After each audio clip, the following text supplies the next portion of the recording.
How to add payment method to Facebook Marketplace.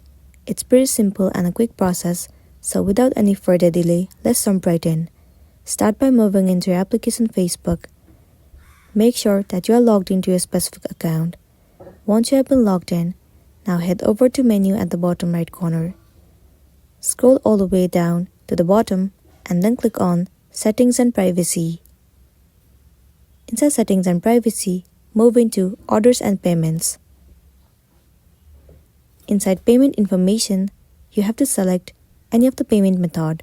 Let me select credit and debit cards.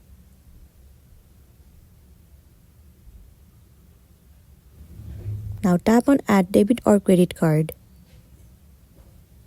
Enter the information of your credit or debit card.